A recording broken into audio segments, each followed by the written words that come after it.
What unfolded next wasn't just a tragic accident. It was a nightmare, one that played out in front of hundreds of stunned witnesses, and left behind a silence that still echoes through the glass today. This is the story of Elisa Hartley and Moros, the orca she trusted most. If this story grips you, if it makes you pause or feel something you can't quite shake, then don't look away. Like this video, subscribe to Animal Attack Archives, and share it with someone who needs to hear it. Because sometimes the most powerful truths don't scream. They drown in silence.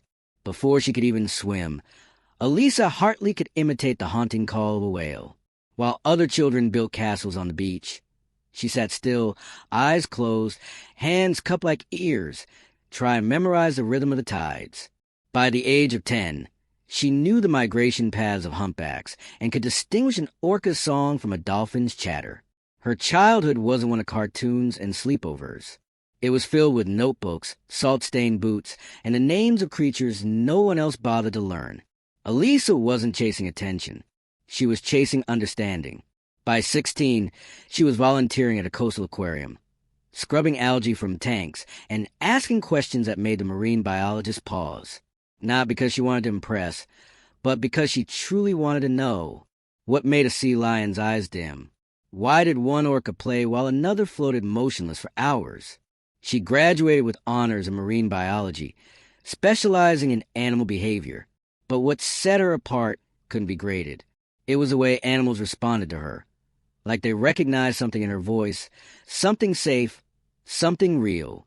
When Oyanna's Park offered her a position just months after graduation, Elisa didn't hesitate. To outsiders, it was a dream job. To her, it was a calling. She wasn't there to train animals to perform tricks. She was there to understand them, to care for them, to listen. Colleagues noticed it immediately. How Moros, the park's largest and most unpredictable orca, seemed unusually calm around her. He would follow her movements with quiet interest, respond to her signals with precision that seemed personal. It wasn't dominance. It wasn't fear. It was something else. She often said, "They don't speak our language, but they're always speaking." And she listened, not with commands or force, but with presence, with patience. Elisa didn't see herself above the animals she worked with. She stood beside them. She believed in coexistence. And that belief, pure and unwavering, would eventually bring her closer to Moros than anyone had ever dared. Too close. He was beautiful in the way storms are, silent, vast, and never fully understood. Moros wasn't born in a tank. He was taken from the open sea, torn from his pod off the icy coast of Greenland when he was just 3 years old. The sky had thundered that day, locals said, as if the ocean itself mourned what was taken from it. By the time Elisa met him, Moros had spent over 20 years in captivity. He had grown massive, over 22 feet long, weighing nearly 12,000 pounds. His dorsal fin curved unnaturally to one side, a silent scar from decades in still water. Deep white marks lined his flanks. Memories of conflict, of dominance, battles with other males. His presence demanded respect. His silence demanded caution. To the public, Moros was a spectacle, the star of Oyanna's Park. He breached high, tail slapped dramatically, and soaked the front rows on cue. But trainers knew better. They knew about the moods, the long stretches of listless drifting, the sudden bursts of aggression, the subtle signals. Jaw popping, teeth grinding, the way he sometimes refused to follow commands without warning. And they knew about the past. Moros had been involved in 2 incidents before Elisa ever stepped into the park. One, a trainer overseas. The other, a man found lifeless on the whale's back. An intruder who had broken in after hours. Both stories were buried under press statements and internal reports. Quietly shelved, quietly forgotten. But animals never forget. Experts warned of what captivity did to orcas. How their minds, shaped by endless ocean ranges and deep family bonds, began to fracture when confined. They called tanks glass cages for giants. They called orcas time bombs, but crowds kept coming, and Moros kept performing. He drew thousands. He entertained millions. He sold the illusion. Yet, even as applause echoed through stadiums, those closest to him began to notice something shifting. His movements grew slower. His eyes lingered longer. He floated still and strange at the surface, watching as if waiting. And Elisa, the only one he truly responded to, never looked away. Not once. June 17th began like any other summer day at Oyanna's Park. The sun pressed down through a cloudless sky, and families shuffled into the stadium with popcorn, cameras, and high expectations. Children leaned against glass barriers, wide-eyed. Tourists whispered in awe, and backstage, Elisa Hartley prepared for another performance of Echo of the Deep. She moved with calm purpose, checking in with the handlers, running through safety cues, and glancing at Moros, who drifted near the platform. He was unusually quiet that morning, silent even for him. He hadn't eaten much the night before. He'd floated for hours at the surface, unmoving. Elisa noted it, but not with alarm. Moros had his moods, and she had learned to adapt. Trust, after all, was the currency of their connection. At 2 p.m., Elisa stepped onto the poolside platform. Her wetsuit clung tightly to her frame, headset secure, hair tied back. Moro's surface was slow roll, spraying mist in the air as the crowd erupted in cheers. The show began. At first, it unfolded as expected, routine, rehearsed, familiar. Moros responded to hand signals, swam smooth arcs, and soaked the front row with a powerful tail slap. Elisa's movements were fluid, instinctual. She smiled, signaling the next sequence. But something was off. Moros hesitated. He missed a cue. His slide onto the platform was delayed. His tail struck the water harder than usual, so hard it echoed through the tank. Trainers watching from the sidelines exchanged glances. Elisa saw it too. Her brow furrowed, but her body remained steady. She didn't break rhythm. Instead, she adjusted, calming him with gentle gestures, using the techniques she had spent years perfecting. Then came the close contact maneuver. It was a familiar part of the routine. Elisa stood at the edge of the submerged platform, just inches above the water, face to face with Moros. She extended her right arm, signaling him to swim alongside her in tandem. For a moment, the world held its breath. A witness sitting in Section B would later recall. He dipped under, then came up, just not where he should have. It was wrong. It felt wrong. Without warning, Moros lunged. His jaws clamped around Elisa's arm, dragging her into the water in one violent motion. Screams rang out. Children cried.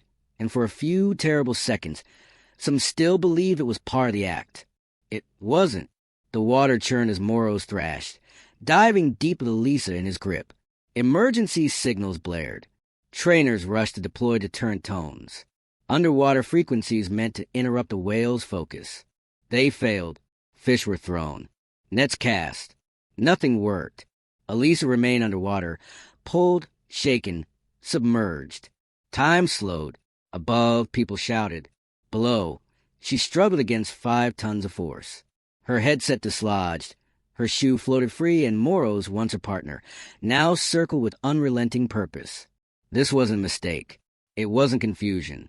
It was a break between trust and instinct, between routine and reality.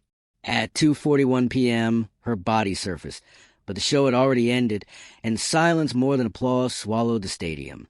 The water had never felt so loud. From the edge of the tank, trainers screamed commands, their voices cracking against the chaos. Emergency tones echoed through the underwater speaker system. Desperate pulses meant to jar Moros into submission. But he didn't flinch. He didn't flee. He dove deeper, pulling Elisa with him into the cold silence below. Bubbles rose. Blood followed. What happened beneath the surface was hidden from the crowd, but not from the team that knew what it meant. Moros was not confused. He was not playing. He was holding her, turning, diving, refusing to let go. Every attempt to intervene, nets, food, redirected signals, was met with indifference. Nothing could reach him. Above the glass, spectators stood frozen. Some still clutched their children. Others had their phones raised in trembling hands. Elisa's shoe floated near the surface. Her headset cracked against the platform, but she was nowhere to be seen. Seconds passed, then minutes. Trainers scrambled to close the pool's emergency gates, trying to isolate Moros to trap him in a smaller section of the tank. but he moved with calculated strength, slipping through every barrier they threw into the water. It was a game only he understood, and one no one else could win. One trainer tried to lure him with fish from the adjacent medical pool. Another screamed his name through a megaphone, voice shaking, voice breaking. But Moros didn't respond. He surfaced only briefly, enough for the crowd to glimpse something horrific clutched in his mouth, then vanished again into the deep. When Elisa's body was finally released, it was already too late. At 2:41 p.m., she was pulled from the water, motionless. Medics attempted CPR beside the tank. Her team surrounded her in silence. Spectators were ushered out, some in tears, others too stunned to speak. A father covered his child's eyes. A young boy asked, "Was that part of the show?" But there was no show left.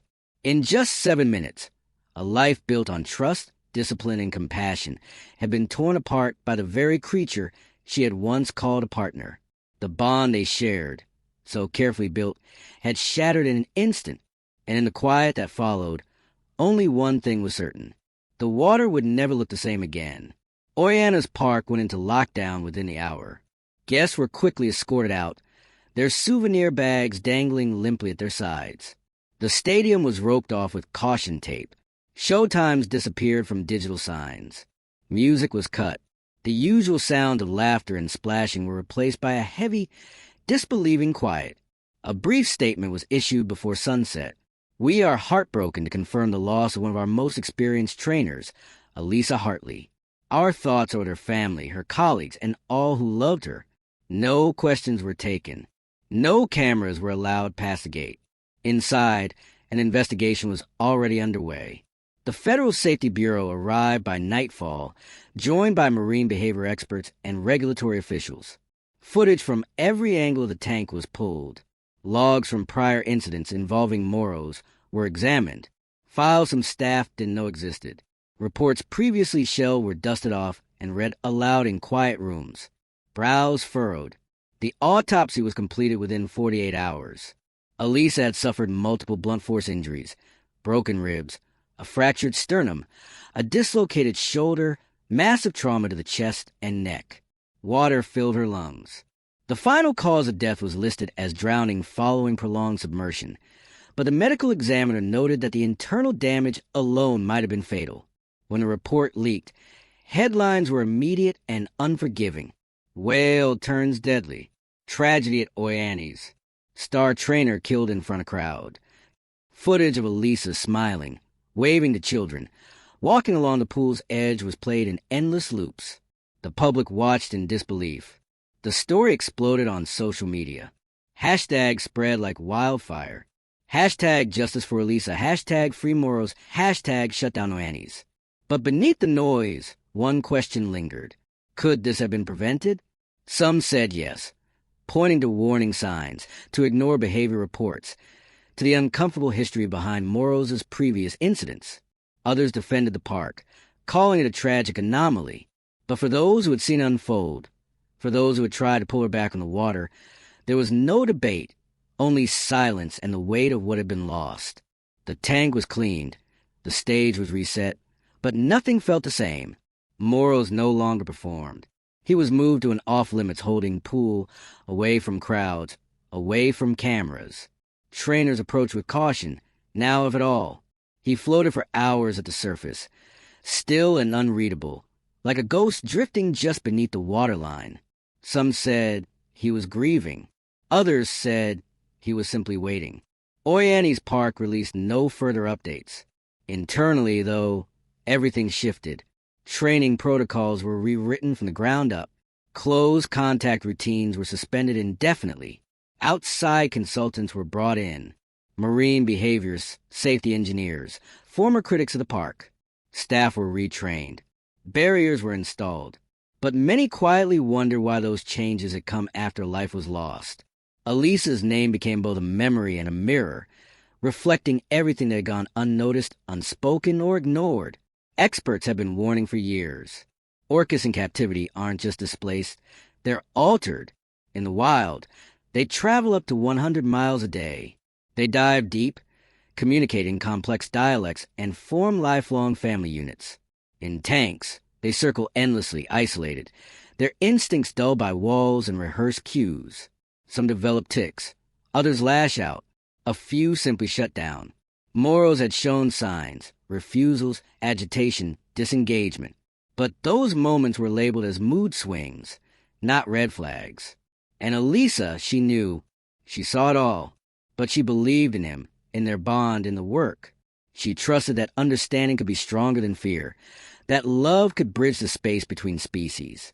But what happens when trust is tested in a space where freedom never existed? Visitors stopped asking when the next Orca show would be. Some just stared through glass, waiting for something, anything, to surface. Trainers stood behind the glass now, never in the water. And Moros, he swam alone, deeper into the silence he had created. The truth was no longer hidden. It was reflected in every ripple of the tank. And behind the performance, behind the applause, the world finally began to see what had always been there. A creature not performing, but surviving, and a bond too fragile to bear the weight of confinement. In the weeks that followed, grief turned into motion. Elisa's family, still reeling from the loss, chose not to retreat into silence. Instead, they founded the Elisa Hartley Marine Trust, a foundation committed to marine conservation, animal welfare, and trainer safety. It wasn't created out of anger. It was born from love, from the belief that Elisa's passion shouldn't end with tragedy, but begin with change. Scholarships were established in her name, awarded to students pursuing careers in marine biology and ethical wildlife care. Her former colleagues at Oyanni's Park held a private candlelight vigil beside the main pool. Wetsuits zipped, heads bowed, hands trembling as they placed white flowers into the water. Moros swam beneath them, slow, steady, silent. No music played, no announcements echoed through the amphitheater. Just a soft flicker of candlelight reflected across glass, and the quiet mourning of those who had once called her mentor, friend, sister. They didn't speak of the attack that night. They spoke of her laugh, her quiet determination, the way she greeted every animal by name, never missing a single one. They spoke of how she fought for better enrichment, pushed for longer rest periods, questioned decisions others had grown too tired to challenge. She never treated them like props. One trainer said she treated them like equals. That's what made her different. But difference wasn't enough to protect her, and that's what hurt the most. Legislation began to stir. Protests continued at park gates. Hashtags trended for weeks. But beneath the headlines and hashtags was something deeper, a reckoning, a growing awareness that this wasn't just about one trainer or one whale. It was about a system that had normalized danger, that had polished suffering into spectacle. Elisa's story didn't end with her death. It lived on in every uncomfortable question now being asked, every show reconsidered, every tank scrutinized. Her voice, once heard in quiet commands beside a pool, now echoed in classrooms, in boardrooms, and headlines. She had believed in connection, and even in death, she was still creating it. Elisa Hartley's story is not just a tragedy. It's a reflection, a mirror held up to the fragile balance between wonder and responsibility. She gave everything to the creatures she loved, believing that trust could transcend species, that compassion could coexist with all.